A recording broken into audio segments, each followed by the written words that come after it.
Hello बच्चों, तो आज हम लोग प्लांट किंगडम पढ़ने वाले हैं। ठीक है, यहाँ पे हम 5 किंगडम क्लासिफिकेशन के अकॉर्डिंग पढ़ेंगे। तो देखिए, प्लांट किंगडम में कौन आते हैं? प्लांट किंगडम में आते हैं autotrophic, photosynthetic, multi cellular eukaryotes आते हैं। और प्लांट किंगडम को इन कुछ ग्रुप्स में डिवाइड किया गया है, जिनके बारे में हम इस चैप्टर में पढ़ेंगे। Algae, bryophyta, pteridophyta, gymnosperm and angiosperm. इसको पढ़ने से पहले हम प्लांट किंगडम को लेकर कुछ जो एनसीईआरटी में बातें दी हैं उनको हम यहाँ पे समझेंगे। तो आइए समझ लेते हैं। देखिए, ये एनसीईआरटी की लाइन है, आपको समझना है। यहाँ पे एनसीईआरटी लिखती है कि देखिए भाई, हमारी our understanding of the plant kingdom है चेंज्ड ओवर टाइम। हमारी जो सोच है, हमारी जो समझ है प्लांट किंगडम को लेके, वो समय के साथ चेंज हुई है। देखिए, पहले हमारे पास 2 किंगडम क्लासिफिकेशन था। सबसे पहले कैरोलस लिनियस ने 2 किंगडम क्लासिफिकेशन दिया था, जहाँ पे हमारे पास 2 किंगडम थे, प्लांटी एंड एनिमिलिया। जिनके पास भी सेल वॉल था, जिन भी ऑर्गेनिज्म के पास सेल वॉल था, उनको प्लांटी में रखा गया, और जिनके पास सेल वॉल नहीं था उनको एनिमेलिया में रखा गया। तो भाई, अगर सेल वॉल वाले प्लांट थे उस समय पे, तो फिर बैक्टीरिया भी प्लांट था उस समय, फंजाई भी प्लांट था। लेकिन जब चीजें क्लियर हुई, आज हमारे पास 5 किंगडम क्लासिफिकेशन है, तो अब हमें पता है कि नहीं, जो बैक्टीरिया है वो प्लांट नहीं है, वो प्रोकैरियोट्स है, तो उसको मोनेरा किंगडम में डाला गया। इसी तरीके से आर एस विटेकर ने हमें बताया कि जो फंजाई है वो प्लांट नहीं है, भले ही उसके पास सेल वॉल है, लेकिन उसका सेल वॉल भी प्लांट से डिफरेंट है। फंजाई जो है वो ना ही प्लांट है ना ही एनिमल्स है, वो धरती पे एक अलग तरह के प्राणी है, एक अलग तरह के जीव है। तो उनके लिए आर एस विटेकर ने एक अलग किंगडम बनाया, फंजाई, और फंजाई को प्लांटी से निकाल के फंजाई किंगडम में डाल दिया। तो अब हमारी जो सोच है वो प्लांट किंगडम को लेके बदली कि नहीं बदली? पहले देखिए, यही एनसीईआरटी आगे लिखती है कि fungi and members of Monera and Protista have now been excluded from Plantae though earlier classification placed them in the same kingdom. वही कि पहले इन सभी को सेम किंगडम प्लांटी में रखा गया था, अब इन सभी को, मोनेरा को, फंजाई को, प्रोटिस्टा के कुछ मेंबर्स को यहाँ से निकाल दिया गया। ठीक है, जो बैक्टीरिया है उनको, वो प्रोकैरियोट्स है तो उनको मोनेरा में रख दिया गया। इसी तरीके से जो यूनिसेलुलर यूकैरियोट्स थे उनको प्रोटिस्टा में रखा गया, और फंजाई को फंजाई किंगडम में रखा गया। तो अब हमारी सोच जो है वो बदली है। अब आगे एनसीईआरटी लिखती है, so the cyanobacteria also referred as BGA, मतलब ब्लू ग्रीन एल्गी, शॉर्ट में लिख दिया, आर नॉट एल्गी एनीमोर। अब वो एल्गी नहीं है। ठीक है, तो ये कुछ बात थी। अब देखिए, अब यहाँ पे हम बात करने वाले हैं क्लासिफिकेशन सिस्टम को लेके। क्लासिफिकेशन सिस्टम की हम थोड़ा चर्चा करेंगे यहाँ पे। तो देखिए, सबसे पहले हम यहाँ पे बात करेंगे आर्टिफिशियल क्लासिफिकेशन की। ठीक है, आर्टिफिशियल क्लासिफिकेशन सिस्टम ये अर्लीस्ट क्लासिफिकेशन है। और यहाँ पे क्या करते थे ना कि वन और few morphological characters, morphological characters मतलब बाहर से दिखने वाले कैरेक्टर्स, वन और फ्यू मॉर्फोलॉजिकल कैरेक्टर्स के बेसिस पे प्लांट्स को क्लासिफाई कर देते थे, उनकी ग्रुपिंग कर देते थे। अब ये तो अच्छी बात नहीं हुई ना। अब देखो, यहाँ पे ये जो आर्टिफिशियल क्लासिफिकेशन है ये based mainly on vegetative characters, ये वेजिटेटिव कैरेक्टर्स पे बेस्ड था, और ऑन द एंड्रोसियम स्ट्रक्चर। अब ये आप समझेंगे इसको। वेजिटेटिव कैरेक्टर्स का बेस्ट एग्जांपल है एरिस्टोटल, जिनको आप फादर ऑफ बायोलॉजी भी कहते हैं। एरिस्टोटल ने दिया था क्लासिफिकेशन, ये मैं आपको बता चुकी हूँ। इन्होंने ग्रोथ हैबिट के बेसिस पे प्लांट्स को 3 ग्रुप्स में डिवाइड किया था। ग्रोथ हैबिट के बेसिस पे कि प्लांट की कितनी ग्रोथ हो रही है, इस बेसिस पे इन्होंने प्लांट्स को 3 ग्रुप में बांटा, हर्ब, श्रब एंड ट्री। अब बताओ, अब ये तो अच्छा बात नहीं हुआ।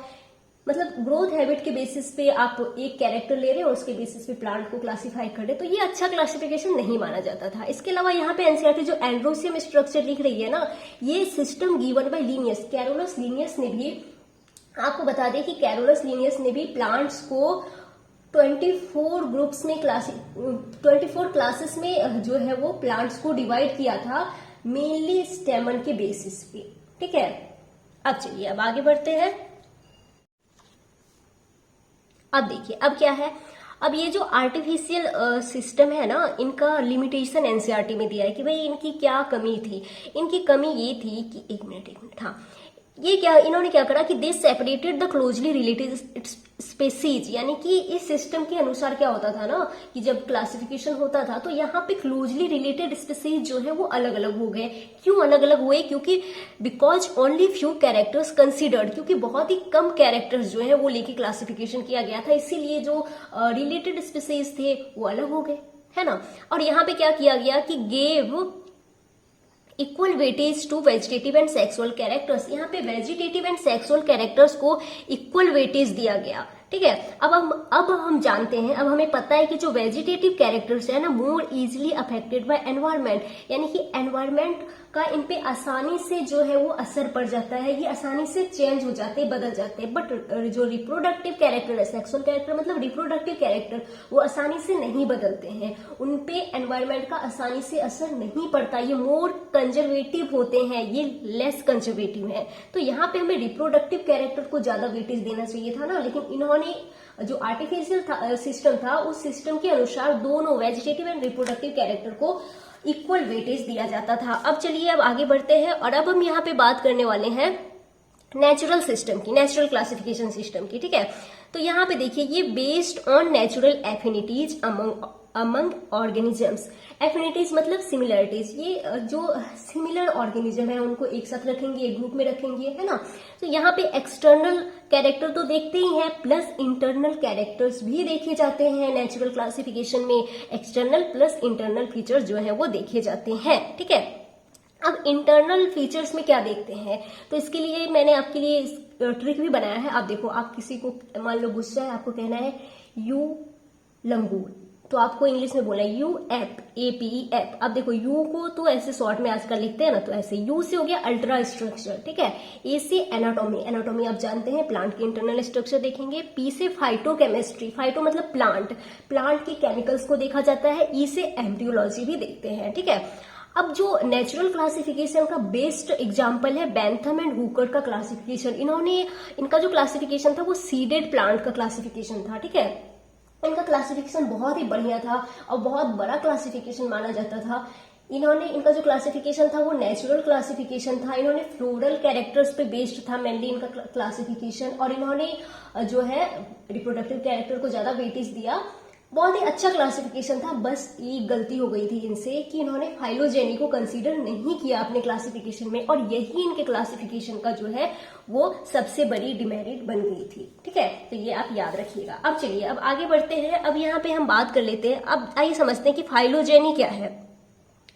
तो अब अगला हमारे पास है फाइलोजेनेटिक क्लासिफिकेशन। ये बेस्ड होता है बेस्ड ऑन फाइलोजेनी, फाइलोजेनी पे बेस्ड है। फाइलोजेनी क्या होती है? एवोल्यूशनरी रिलेशनशिप, मतलब यहाँ पे ना हम एवोल्यूशनरी रिलेशनशिप भी देखते हैं ऑर्गेनिज्म के बीच में। मतलब यहाँ पे जो प्लांट्स को उनके एवोल्यूशन के अनुसार जो है वो अरेंज करेंगे। आप सिंपल याद रख लो कि फाइलोजेनेटिक क्लासिफिकेशन में ऑर्गेनिज्म को उस ऑर्डर में अरेंज किया जाता है जिस ऑर्डर में वो अर्थ पे आए हैं, मतलब प्रिमिटिव से एडवांस की ओर, ठीक है। तो ये बेस्ट क्लासिफिकेशन माना जाता है क्योंकि यहाँ पे फाइलोजेनी को भी कंसीडर किया जाता है। फाइलोजेनी क्या है? Evolutionary relationship. अब देखो ब्रांचेज ऑफ टैक्सोनॉमी की बात कर लेते हैं। तो यहाँ पे पहला है साइटोटैक्सोनॉमी। साइटोटैक्सोनॉमी क्या होता है? साइटो मतलब सेल, साइटो मतलब सेल। ये बेस्ड ऑन साइटोलॉजिकल इंफॉर्मेशन, ये साइटोलॉजिकल इंफॉर्मेशन पे आधारित होता है। साइटोलॉजिकल इंफॉर्मेशन जैसे like chromosome number, structure, behaviour. याद रखिएगा chromosome number, structure, behaviour, chromosome number, structure, behaviour, ऐसे याद रखना है। इसके अलावा है कीमोटैक्सोनॉमी। कीमो मतलब देखो यहाँ पे क्या है ना कि यहाँ पे based on chemical constituents of the plant, यहाँ पे प्लांट्स के केमिकल्स को भी देखा जाता है ना। ये प्रॉब्लम को सॉल्व करने के लिए इनका यूज किया जाता है। कहीं पे प्रॉब्लम हो रही है तो उनके लिए उसको सॉल्व करने के लिए फिर इनका इस्तेमाल किया जाता है। अब आगे एक मिनट, हाँ, अब यहाँ पे क्या है? Numerical taxonomy. ये है based on all observable characters. ये एक मिनट, ऑल ऑब्जर्वेबल कैरेक्टर्स पे बेस्ड है। यहाँ पे क्या करते हैं ना, प्रत्येक कैरेक्टर्स को giving number and code to each characters, प्रत्येक कैरेक्टर्स को नंबर एंड कोड दिया जाता है।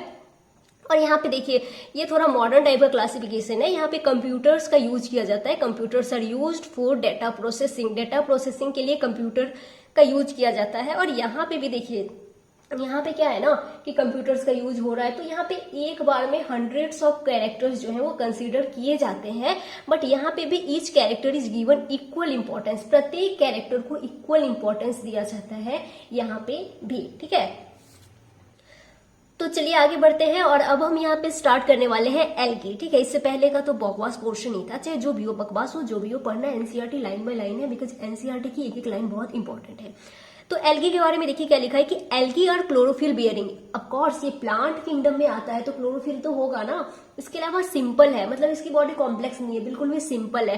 थैलॉइड बॉडी है, मतलब इनकी जो बॉडी है वो रूट स्टेम लीफ में डिफ्रेंशिएटेड नहीं होती है। ऐसी प्लांट बॉडी जो रूट स्टेम लीफ में डिफ्रेंशिएटेड नहीं होते हैं उन्हें थैलस कहते हैं। ये ऑटोट्रॉफिक है ना, ऑटो मतलब सेल्फ, ट्रोफो मतलब नरिशमेंट, मतलब ये अपना खाना खुद ही बनाते हैं, है ना। लार्जली एक्वेटिक है, मतलब मेनली पानी में मिलते हैं। Also present on moist stones, moist नम स्टोन्स पत्थर पे मिलेंगे, मॉइस्ट सॉइल्स में मिल जाएंगे, मॉइस्ट वुड यानी लकड़ी पे मिल जाएंगे। इसके अलावा इनका एसोसिएशन भी हमने लास्ट चैप्टर में पढ़ा था, लाइकन जो कि फंजाई और एल्गी के बीच का सिम्बायोटिक एसोसिएशन है। इसके अलावा स्लॉथ बियर एक बड़ा ही आलसी टाइप का भालू है, आप देखना बड़ा ही आलसी भालू होता है, इस पे भी एल्गी होती है, ठीक है। इसके बॉडी के सरफेस पे भी एल्गी जो है वो होते हैं।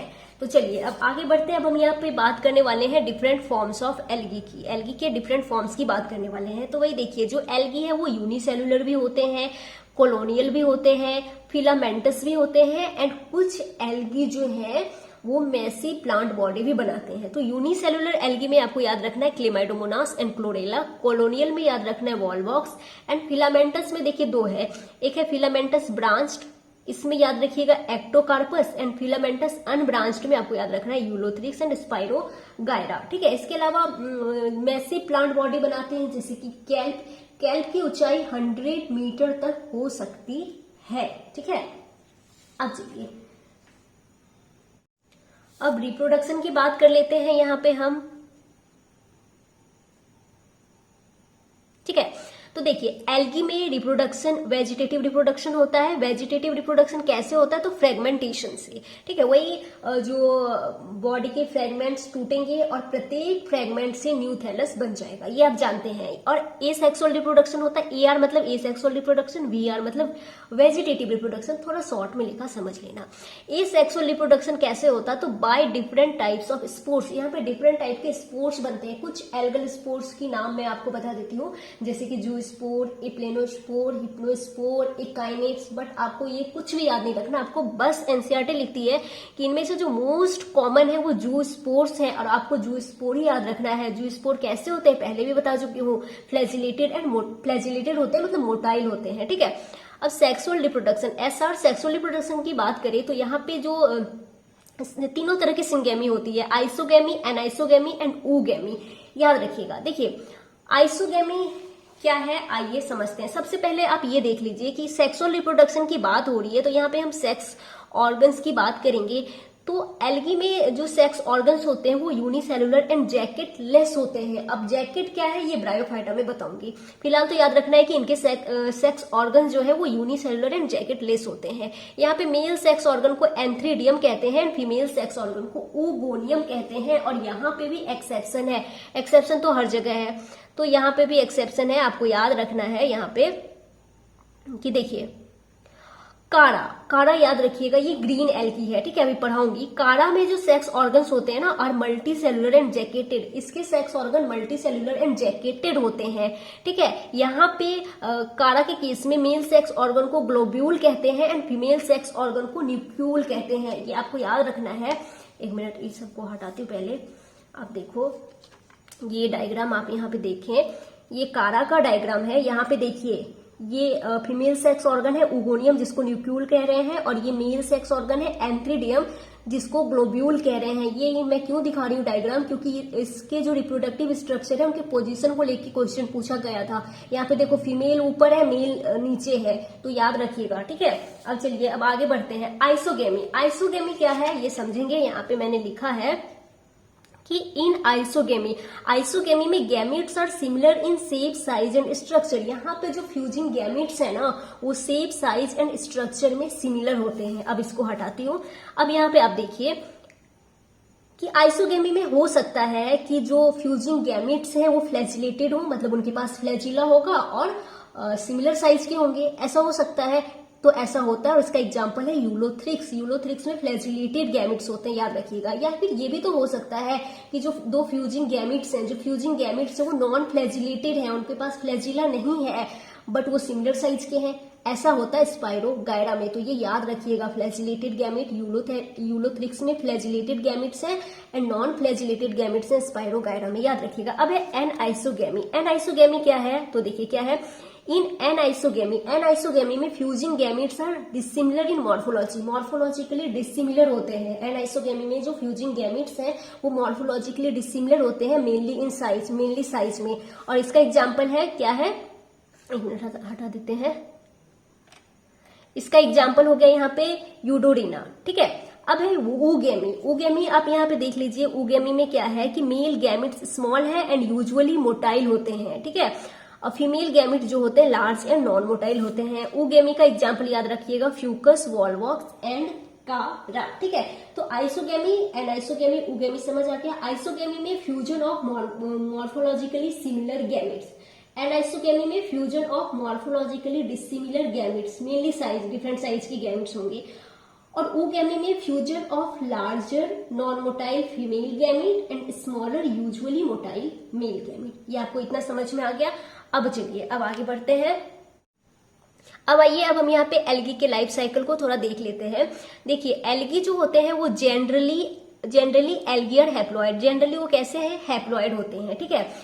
एल्गी जनरली, एक मिनट ये क्या है, हाँ, एल्गी जो है वो जनरली हैप्लॉइड होते हैं। यहाँ पे इन जनरल हम बात कर रहे हैं, एक्सेप्शन की बात नहीं कर रहे। तो जनरली ये कैसे हैं, हैप्लॉइड है। अब ये हैप्लॉइड है, इनको गैमेट्स बनाना है तो कैसे बनाएंगे, माइटोसिस से बनाएंगे। माइटोसिस से ये गैमेट्स बनाते हैं, फिर गैमेट्स का फ्यूजन होगा, है ना, जाइगोट बनेगा। और यहाँ पे क्या होता है ना कि जाइगोट में मियोसिस हो जाता है, यानी जाइगोटिक मियोसिस हो जाता है। अब जाइगोटिक मियोसिस होगा तो फिर उससे स्पोर बनते हैं और जो स्पोर्स है वो जर्मिनेट होके फिर से जो है एल्गी बनाएंगे। अब समझो, अगर यहाँ पे जाइगोटिक मियोसिस हो रहा है, जाइगोट में मियोसिस हो रहा है, तो एम्ब्रियो नहीं बनता, एम्ब्रियो का फॉर्मेशन नहीं होता है। और इनकी लाइफ साइकिल कैसी है, हैप्लॉन्टिक लाइफ साइकिल है, जनरल बात कर रहे हैं, ठीक है। तो ये आप याद रखिएगा। अब चलिए अब आगे बढ़ते हैं। अब यहाँ पे हम बात कर लेते हैं क्लासिफिकेशन ऑफ एल्गी की। एल्गी के क्लासिफिकेशन की बात कर लेते हैं। देखिए एल्गी को मेनली 3 क्लासेस में डिवाइड किया गया है। किस बेसिस पे, तो based on photosynthetic pigment, stored food and cell wall composition. इन 3 बेसिस पे एल्गी को मेनली 3 क्लासेस में डिवाइड किया गया है। वो 3 क्लासेस कौन कौन से हैं, Chlorophyceae, Phaeophyceae and Rhodophyceae. Chlorophyceae के मेंबर्स को हम प्यार से ग्रीन एल्गी कहते हैं, फियोफाइसी के मेंबर्स को कॉमनली ब्राउन एल्गी कहते हैं और रोडोफाइसी के मेंबर्स को रेड एल्गी कहा जाता है। अब आइए एक एक करके इनको हम यहाँ पे डिस्कस करने वाले हैं। तो सबसे पहले हम यहाँ पे बात कर लेते हैं क्लोरोफाइसी यानी कि ग्रीन एल्गी की बात कर लेते हैं। अब देखिए यहाँ पे जो ग्रीन एल्गी होते हैं ना, ये यूनिसेलुलर भी हो सकते हैं, कॉलोनियल भी हो सकते हैं एंड फिलामेंटस भी हो सकते हैं। अब हम यहाँ पे बात कर लेते हैं यूनिसेल्युलर की। जो यूनिसेलुलर ग्रीन एल्गी है उसका एग्जाम्पल है क्लेमाइडोमोनास एंड क्लोरेला। याद रखिएगा ये जो क्लेमाइडोमोनास है ये मोटाइल यूनिसेलुलर है। देखो मो आ रहा है ना, इसमें मो आ रहा है मतलब मोटाइल होता है। और जो क्लोरेला है ये नॉन मोटाइल यूनिसेलुलर है। अब देखिए, अब आप कहेंगे कि अभी तो आपने कहा कि प्लांट्स में मल्टी सेल्यूलर आते हैं, मल्टी सेल्यूलर ऑटोट्रॉफिक यूकैरियोट्स, तो ये तो यूनिसेलुलर है। तो देखिए याद रखिएगा Chlamydomonas and chlorella, Chlamydomonas and chlorella जो है ये यूनिसेलुलर यूकैरियोट्स हैं और आरएसवी टेकर के 5 किंगडम क्लासिफिकेशन के अनुसार ये किंगडम प्रोटिस्टा में आएंगे। और ये है भी किंगडम प्रोटिस्टा में ही है, लेकिन यहाँ पे हम इनको प्लांटी में पढ़ रहे हैं, वो भी ग्रीन एल्गी में। क्यों? क्योंकि इनकी जो लाइफ साइकिल है वो ग्रीन एल्गी के सिमिलर है, इसलिए यहाँ पे हम पढ़ रहे हैं, बट ये है प्रोटिस्टा में ही, ठीक है। इसके अलावा यहाँ पे देखिए कॉलोनियल का एग्जाम्पल यहाँ पे दिया है वॉलवॉक्स। आपके एनसीईआरटी में वॉलवॉक्स का डायग्राम भी दिया है, आप यहाँ पे देख लें। ये देखो ये वॉलवॉक्स का डायग्राम दिया है, ये पेरेंट कॉलोनी है और यहाँ पे ये डॉटर कॉलोनी दिखाया गया है। अब देखिए याद रखिएगा कि ये जो है ना ये मोटाइल कॉलोनी होती है, ठीक है, ये इंपॉर्टेंट है, याद रखिएगा। यहाँ पे वॉलवॉक्स की कॉलोनी मोटाइल कॉलोनी होती है और यहाँ पे इनके कॉलोनी में सेल्स का नंबर फिक्स्ड होता है। ये भी आपको याद रखना है कि यहाँ पे सेल्स का जो नंबर है वो फिक्स्ड होता है, ठीक है। A colony with fixed number of cells called coenobium. अगर किसी कॉलोनी में सेल का नंबर फिक्स्ड है तो उसे सीनोवियम कहते हैं, ठीक है। तो यहाँ पे कॉलोनी में सेल्स का नंबर फिक्स्ड है, सेल का नंबर जैसे ही बढ़ेगा वही निकलो अलग कॉलोनी बनाओ। तो यहाँ पे उनके कॉलोनी में सेल का नंबर फिक्स होता है, मोटाइल कॉलोनी है, ये आपको याद रखना है। कॉलोनियल का एग्जाम्पल वॉलवॉक्स है और फिलामेंटस का यहाँ पे स्पाइरोगायरा एंड यूलोथ्रिक्स। एग्जाम्पल्स याद करने पड़ेंगे, इस चैप्टर में बहुत कुछ याद करना पड़ेगा, तो वो याद तो करने पड़ेंगे थोड़े बहुत। अब ये ग्रीन एल्गी जो है वो मिलते कहाँ है, तो यूजुअली फ्रेश वाटर में मिलते हैं। याद रखिएगा ना, ग्रीन फ्रेश, ग्रीन को देखिए एकदम फ्रेश लगता है ना, तो वो फ्रेश वाटर में मिलते हैं। पीपी का मतलब यहाँ पे फोटोसिंथेटिक पिगमेंट्स है। फोटोसिंथेटिक पिगमेंट्स यहाँ पे क्लोरोफिल ए होते हैं, क्लोरोफिल बी होते हैं, कैरोटीनॉइड्स होते हैं इन क्लोरोप्लास्ट। पिगमेंट्स क्लोरोप्लास्ट में है और इनका जो कलर है वो ग्रास ग्रीन इन कलर होते हैं, मतलब हरी घास के रंग का होते हैं। क्यों होते हैं, तो due to dominance of pigments chlorophyll A and B, chlorophyll A and B के प्रभावी होने के कारण। ठीक है, और यहाँ पे इनके क्लोरोप्लास्ट की अगर हम बात करें, हाँ, इनके क्लोरोप्लास्ट की अगर हम बात करें तो यहाँ पे जो क्लोरोप्लास्ट होते हैं ना ग्रीन एल्गी में, वो डिफरेंट स्पीसीज में क्लोरोप्लास्ट का जो शेप है वो डिफरेंट होता है। जैसे कि डिस्कॉइड होते हैं, प्लीट लाइक हो सकते हैं, रेटिकुलेट हो सकते हैं, कप शेप्ड हो सकते हैं, स्पाइरल और रिबन शेप्ड हो सकते हैं इन डिफरेंट स्पीसीज। तो डिफरेंट स्पीसीज में क्लोरोप्लास्ट का जो शेप होता है वो डिफरेंट होता है। जैसे कि मैं आपको यहाँ पे कुछ बता देती हूँ। क्लेमाइडोमोनास में, कुछ आप चाहे तो याद रख सकते, नहीं भी रख सकते चलेगा। क्लेमाइडोमोनास में कप शेप्ड क्लोरोप्लास्ट होता है, यूलोथ्रिक्स में गर्डल शेप्ड होता है, स्पाइरोगायरा में स्पाइरल शेप्ड होता है एंड कारा में डिस्क शेप्ड क्लोरोप्लास्ट होता है। नहीं भी याद करेंगे तो चलेगा। यहाँ पे इनका जो स्टोर्ड फूड है ये इंपॉर्टेंट है, ये याद करना पड़ेगा। ये है स्टार्च एंड ऑयल ड्रॉपलेट्स। समझेंगे, एनसीईआरटी लिखती है कि सम एल्गी में store food in the form of oil droplets. मतलब यहाँ पे जो मोस्ट ऑफ द मेंबर है उसमें जो फूड है वो स्टोर्ड फूड वो स्टार्च होता है। मोस्ट ऑफ द मेंबर्स में स्टार्च होगा और कुछ में ये होगा। ठीक है, मोस्ट में ये होगा।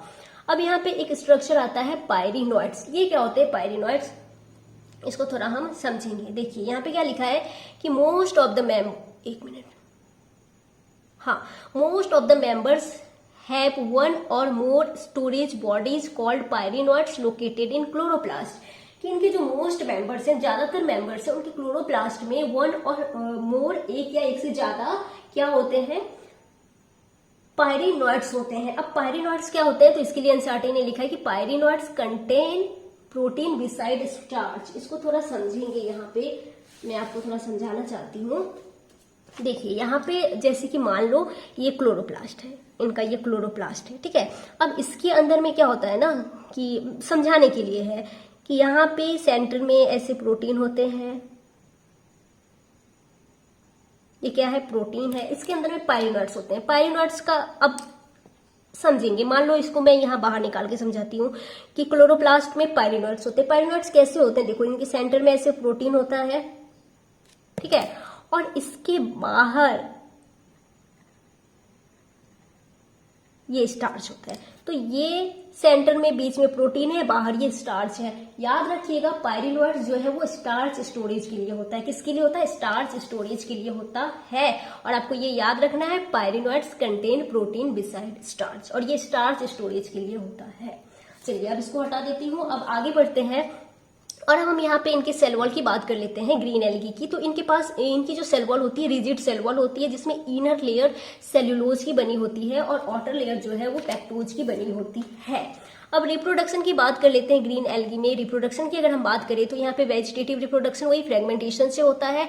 एसेक्सुअल रिप्रोडक्शन में जू स्पोर फॉर्मेशन होता है। जू स्पोर का फॉर्मेशन जू स्पोरेंजियम में होता है। ठीक है, और सेक्सुअल रिप्रोडक्शन वही तीन तरीका, आइसोगेमी, एनाइसोगेमी एंड ऊगेमी होता है। अब यहाँ पे इनका एग्जाम्पल याद करना मेन मुद्दा है, इनके एग्जाम्पल्स याद करने होंगे। तो एनसीईआरटी में जो एग्जाम्पल गिवन है वो है Chlamydomonas, Volvox, Ulothrix, spirogyra and कारा। ये आप कैसे याद करेंगे, तो इसके लिए मैंने आपके लिए ट्रिक भी बनाया है। एक मिनट, इसको थोड़ा अलग करते हैं। देखिए क्या है ट्रिक, कि यूएस में कॉलेज वेरी क्लीन होते हैं। यूएस में कॉलेज जो होते हैं ना वो वेरी क्लीन होते हैं। कैसे याद रखेंगे, यू से यूलोथ्रिक्स, एस से स्पाइरोगायरा। यहाँ पे जितने इंग्लिश में जो भी इंग्लिश वर्ड है उससे ट्रिक बनेगा। ठीक है, हिंदी को छोड़ देना है। सी से कॉलेज, तो सी से क्लेमाइडोमोनास, वेरी से वॉलवॉक्स, क्लीन से कारा, ऐसे आप याद रख सकते हैं। ठीक है, ये ट्रिक मैंने आपके लिए बनाया है। आपको अच्छा नहीं लगा कोई बात नहीं, आप अपना भी बना सकते हैं। अब चलिए अब हम आगे बढ़ते हैं और अब हम यहाँ पे हमने ग्रीन एल्गी का काम तमाम कर दिया, मतलब हमने पढ़ लिया। अब हम बात करने वाले हैं फियोफाइसी के बारे में, यानी कि ब्राउन एल्गी के बारे में। मेनली मुख्यतः कहाँ मिलते हैं, मैरीन, समंदर में मिलेंगे। So great diversity in size and form, इनकी जो साइज एंड फॉर्म है इसमें बहुत ज्यादा भिन्नता मिलती है। अब देखो ये जो है ब्राउन एल्गी ये सिंपल ब्रांच्ड फिलामेंटस से लेके, यानी कि ये सिंपल ब्रांच्ड फिलामेंटस होते हैं, सिंपल ब्रांच्ड फिलामेंटस जैसे कि एक्टोकार्पस से लेके प्रोफ्यूजली ब्रांच्ड, यानी कि बहुत ज्यादा ब्रांच्ड हो सकते हैं, जैसे कि कैल्प के बारे में बता ही चुकी हूं। अब देखो इनमें पिगमेंट्स की बात कर लो, इनमें होता है chlorophyll A, C and xanthophylls होता है, उसमें भी मेनली फ्यूकोजेंथिन होता है, ठीक है। अब अगर इनके कलर की बात करें, ब्राउन एल्गी के कलर की बात करें, तो कलर जो है इनका vary from olive green to varying shades of brown. इनका जो कलर है वो ऑलिव ग्रीन से लेकर भूरे ब्राउन के डिफरेंट शेड होते हैं। अब ये जो इनका कलर है ऐसा क्यों हो रहा है, ये डिपेंड करता है फ्यूकोजेंथिन के अमाउंट पे, ठीक है। ये जो कलर यहाँ पे लिखे हैं ये फ्यूकोजेंथिन के अमाउंट पे जो है वो डिपेंड करता है, ठीक है। अब चलिए अब आगे बढ़ते हैं, एनसीईआरटी लाइन बाय लाइन करेंगे। एनसीईआरटी से बहुत ज्यादा जाने की जरूरत नहीं है, एनसीईआरटी पढ़ेंगे, ठीक है। Cell wall, CW cell wall की बात कर लेते हैं। तो यहाँ पे क्या है, एक मिनट, हाँ जी, तो वो थोड़ी लाइट की प्रॉब्लम हो गई थी। आइए अब स्टार्ट करते हैं, ठीक है। तो यहाँ पे देखिए CW का मतलब है सेल वॉल से, यानी कि the vegetative cells have a cellulosic wall usually covered on the outside by a gelatinous coating of algin. इस पॉइंट को आइए आप समझेंगे इस डायग्राम से। मेरे पास ये छोटा सा डायग्राम है, देखिए सपोज यहाँ पे ये एक वेजिटेटिव सेल है इनका, ठीक है। तो यहाँ पे देखो ये ब्लू रंग से जो मैंने दिखाया है ये सेल वॉल है, सेल वॉल के अंदर ये भूरे रंग से मैंने सेल मेम्ब्रेन दिखा दिया है। और इनके सेल वॉल के बाहर, ध्यान से, सेल वॉल के बाहर ना जिलेटिनस कोटिंग होती है, लाल रंग में जो मैंने दिखाया है एल्जिन की जिलेटिनस कोटिंग होती है। अब ये एल्जिन क्या है, एल्जिन एक तरह का फाइकोकोलॉइड है, हाइड्रोकोलॉइड है, ठीक है। हाइड्रोकोलॉइड्स क्या होते हैं, तो वाटर होल्डिंग सब्सटेंसेस होते हैं, वाटर को होल्ड करके रखते हैं। तो ये ब्राउन एल्गी को क्या करते हैं, ये जो जिलेटिनस कोटिंग है एल्जिन की, ये ब्राउन एल्गी को डेसिकेशन से, सूखने से बचाते हैं और इनको शॉक यानी बाहरी आघात से भी बचाते हैं। तो ये तो ब्राउन एल्गी में इनका काम हो गया। लेकिन जब इंसानों को इसके बारे में पता चला ना, तो इंसानों ने इसको अपने काम में लेना स्टार्ट कर दिया। अब इसके बहुत सारे काम ले रहे हैं इंसान। तो इसका एक मैं आपको बता रही हूँ, जैसे कि इसका इस्तेमाल किया जाता है आइसक्रीम इंडस्ट्रीज में, आइसक्रीम में इसका इस्तेमाल किया जाता है थिकनिंग एजेंट के रूप में, ठीक है। अब देखो, अब यहाँ पे एनसीईआरटी पता नहीं क्यों लिखती है, एक लाइन लिखती है, आप समझ लो कि the protoplast contains in addition to plastid a centrally located vacuole and nucleus. देखिए प्रोटोप्लास्ट क्या होता है ना, cell minus cell wall protoplast होता है, ठीक है।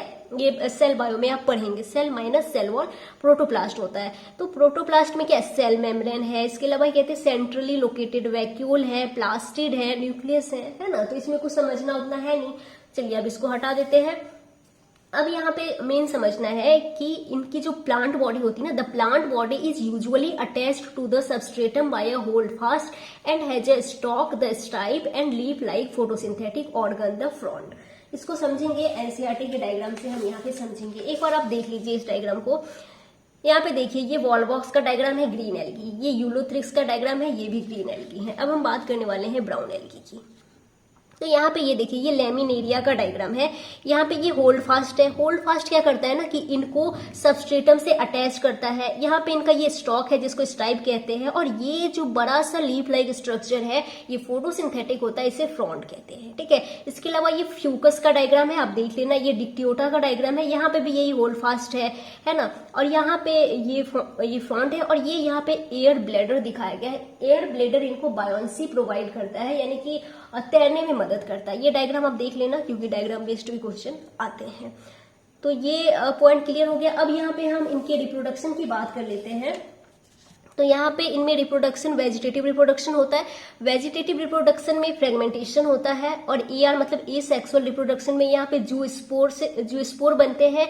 यहाँ पे जो जूस्पोर है वो पियर शेप्ड होते हैं, ठीक है, नाशपाती के आकार के होते हैं, and have two unequal laterally attached flagella. कैसे समझेंगे कि यहाँ पे जो जूस्पोर हैं वो कैसे हैं, पियर के शेप के हैं, और इनमें दो लेटरली अटैच्ड अनइक्वल, मतलब जो फ्लैजिला है वो लेटरल साइड में अटैच है, और ये अनइक्वल है, एक छोटे एक बड़े ऐसे होते हैं, ठीक है। और यहाँ पे अगर हम सेक्सुअल रिप्रोडक्शन की बात करें तो सेक्सुअल रिप्रोडक्शन वही तीनों तरीके से आइसोगेमस, एनाइसोगेमस एंड ऊगेमस होगा। और ये याद रखना कि फ्यूजन ऑफ गैमेट्स, यहाँ पे जो गैमेट्स का फ्यूजन है वो अकर इन वाटर और विद इन ऊगोनियम या तो वाटर में होगा या फिर ऊगोनियम में होगा। और गैमेट्स कैसे होते हैं यहाँ पे, गैमेट्स भी पायरिफॉर्म यानी पियर शेप्ड होते हैं गैमेट भी, and bear two laterally attach flagella, उनमें भी 2 लेटरली अटैच फ्लैजिला होते हैं। अब यहाँ पे भी हमें याद करना है इनके examples, Ectocarpus, Dictyota, laminaria, sargassum and Fucus, ये आपको याद करना है। इसको कैसे याद करेंगे, तो इसका ट्रिक है self defence. Self defence trick से आप इसको याद कर सकते हैं। एस से सार्गेसम, ई से एक्टोकार्पस, एल से लेमिनेरिया एंड एफ से फ्यूकस, और डिफेंस में डी आता है ना, डी से डिक्टियोटा। तो ऐसे आप इसको याद कर सकते हैं। अब चलिए अब हम यहाँ पे स्टार्ट करने वाले हैं रोडोफाइसी, जिनको हम रेड एल्गी भी कहते हैं। इनके मेंबर्स को कॉमनली रेड एल्गी कहा जाता है। ये mainly found in marine water, ये ज्यादातर समंदर के पानी में मिलते हैं, मैरीन वाटर में मिलते हैं, with greater concentration found in warmer areas, warmer areas में मिलेंगे। Red algae occur in both well lighted regions close to the surface of water and also at great depth in ocean where relatively little light penetrates. इसको कैसे समझेंगे कि suppose यहाँ पे हमारे पास ये ओशियन है, ठीक है, तो जो रेड एल्गी है वो सरफेस के करीब भी रहते हैं जहां पे कि बहुत ज्यादा लाइट है, इसके अलावा ये डेप्थ में भी होते हैं जहां पे कि बहुत कम लाइट है, ठीक है। तो यही इसका मतलब है, ये आपने समझना है। अब यहाँ पे इनकी सेल वॉल किसकी बनी है, तो सेल्यूलोज, पैक्टिन एंड पॉलीसल्फेटेड एस्टर। याद रखिएगा। पिगमेंट्स की बात करें तो यहाँ पे क्लोरोफिल ए है, डी है एंड फाइकोइरिथ्रिन है, ये आपको याद रखना है। स्टोर्ड फूड यहाँ पे फ्लोरिडियन स्टार्च है, और ये जो फ्लोरिडियन स्टार्च है, floridean starch is structurally similar to glycogen and amylopectin, ये भी आपको याद रखना है। और यहाँ पे रिप्रोडक्शन की बात करते हैं। रिप्रोडक्शन में यहाँ पे वेजिटेटिव रिप्रोडक्शन होता है फ्रेगमेंटेशन से। एसेक्सुअल रिप्रोडक्शन में यहाँ पे नॉन मोटाइल स्पोर्स बनते हैं। रेड एल्गी की खास बात है कि इनके लाइफ साइकिल में कोई भी मोटाइल स्टेज नहीं मिलती है, यहाँ तक कि इनके गैमेट्स तक भी नॉन मोटाइल होते हैं। देख लो लिखा भी है। ये जो रेड एल्गी है ना, ये सबसे जो प्रिमिटिव एल्गी है, ठीक है, एंशियंट और प्रिमिटिव एल्गी है। और जो ग्रीन एल्गी है वो मोस्ट एडवांस एल्गी है, अभी पता चल जाएगा क्यों है वो मोस्ट एडवांस। और ये सबसे प्रिमिटिव एल्गी है। इनमें सेक्सुअल रिप्रोडक्शन ऊगैमस टाइप का होगा और नॉन मोटाइल गैमेट्स बनते हैं, इनकी गैमेट्स तक नॉन मोटाइल है। और यहाँ पे इनका जो कॉम्प्लेक्स पोस्ट फर्टिलाइजेशन डेवलपमेंट है, ये भी याद रखिएगा। और इनके एग्जांपल्स याद रख लीजिएगा, पॉलीसिफोनिया, पोरफायरा, ग्रेसिलीडिया एंड जेलिडियम। इसको कैसे याद रखेंगे, P2G2 से आप इसको याद रख सकते हैं। अब चलिए अब आगे बढ़ते हैं। एनसीईआरटी में ये एक टेबल दिया है, इसको आप थोड़ा समझने की कोशिश करें। 3 क्लासेस है ना, एल्गी को मेनली 3 क्लासेस में बांटा गया है, Chlorophyceae, Phaeophyceae, Rhodophyceae. Common name, Chlorophyceae को ग्रीन एल्गी, फियोफाइसी को ब्राउन एल्गी एंड रोडोफाइसी को रेड एल्गी कहते हैं। मेजर पिगमेंट्स, ग्रीन एल्गी में A B, chlorophyll A and B है, इसमें chlorophyll A C and fucoxanthin है, एंड रेड में chlorophyll A D and phycoerythrin है, ठीक है। स्टोर्ड फूड यहाँ पे स्टार्च है, यहाँ पे मैनिटोल और लेमिनेरिन है, और यहाँ पे फ्लोरिडियन स्टार्च है। इस पे क्वेश्चन भी पूछा गया है। और यहाँ पे इनके जो सेल वॉल है ग्रीन एल्गी के सेल्यूलोज के बने हैं, इसके अलावा ब्राउन एल्गी में सेल्यूलोज एंड एल्जिन है, और यहाँ पे सेल्यूलोज, पैक्टिन एंड पॉलीसल्फेटेड एस्टर्स हैं। नंबर ऑफ फ्लैजिला की बात करें, flagellar number and position of insertion, तो देखिए यहाँ पे 2 से 8 फ्लैजिला हो सकते हैं, इक्वल होते हैं, इक्वल साइज के होते हैं, एपिकल होते हैं, मतलब देखो ऐसे है ना, ऐसे एपिकल होते हैं, ठीक है। और यहाँ पे 2 फ्लैजिला होते हैं, अनइक्वल होते हैं, लेटरल साइड में होते हैं अटैच। और यहाँ पे इनके लाइफ में तो कोई मोटाइल स्टेज है ही नहीं, तो एब्सेंट है। ये मिलते कहाँ है, फ्रेश वाटर में मिलते हैं, ब्रैकिस वाटर में मिलते हैं। ब्रैकिस वाटर का मतलब है सेमी सॉल्टी वाटर, है ना, जहाँ पे यहाँ पे सॉल्ट का उतना कंसेंट्रेशन नहीं है, सेमी सॉल्टी टाइप का वाटर। इसके अलावा सॉल्ट वाटर में भी मिलेंगे। ये जो ब्राउन एल्गी हैं ये फ्रेश वाटर में रेयर, बहुत कम मिलते हैं फ्रेश वाटर में, brackish water and salt water में मिलते हैं। इसके अलावा रेड एल्गी जो है फ्रेश वाटर में, कुछ फ्रेश वाटर में मिलते हैं, ब्रैकिस वाटर में मिलते हैं एंड सॉल्ट वाटर में मोस्ट मिलते हैं। तो अब आप देखो कि जो क्लोरोफाइसी है ना, ग्रीन एल्गी, इनमें देखिए इनका जो पिगमेंट है वो क्लोरोफिल ए बी है, इनका स्टोर्ड फूड स्टार्च है, सेल वॉल सेल्यूलोज का है। तो इनके जो ये कुछ कैरेक्टर्स हैं ये हायर प्लांट्स के जैसे हैं, तो इसीलिए इनको मोस्ट एडवांस जो है एल्गी माना गया है, और इनको हायर प्लांट से जो है थोड़ा इनका कंपैरिजन किया गया है। अब आइए ये आप पढ़ लेना, मैंने यहाँ पे लिख दिया है आपके लिए, economic importance of algae. Algae का इकोनॉमिक इंपॉर्टेंस यहाँ पे दिया है। ये आप एनसीईआरटी में पढ़ लेना, फिर भी मैंने यहाँ पे आपके लिए लिख दिया है कि कहते हैं कि half of the total carbon dioxide fixation on earth is carried out by algae through photosynthesis. की हमारे अर्थ पे जो जितना फोटोसिंथेसिस के दौरान जितना टोटल कार्बन डाइऑक्साइड का फिक्सेशन हो रहा है उसका आधा एल्गी करते हैं। कार्बन डाइऑक्साइड फिक्सेशन का मतलब है कि फोटोसिंथेसिस के दौरान CO2 से ग्लूकोज बनाते हैं, वो हम पढ़ेंगे।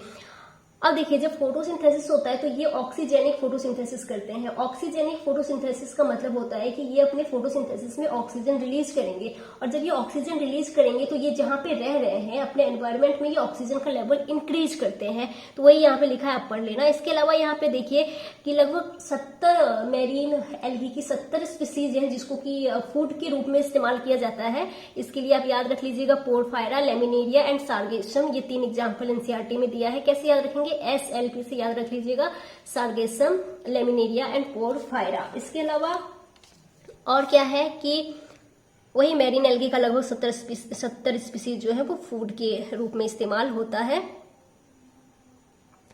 एक मिनट। अब देखिए क्या है कि certain marine brown and red algae, कुछ marine brown and red algae जो होते हैं ना वो प्रोड्यूस करते हैं लार्ज अमाउंट में हाइड्रोकोलॉइड्स। हाइड्रोकोलॉइड्स क्या होते हैं? वाटर होल्डिंग सब्सटेंसेस होते हैं, जैसे कि एल्जीन ब्राउन एल्गी से मिलता है एंड कैरागिन रेड एल्गी से मिलता है। इनका कॉमर्शियली यूज किया जाता है, मैंने आपको एल्जीन के बारे में बताया भी।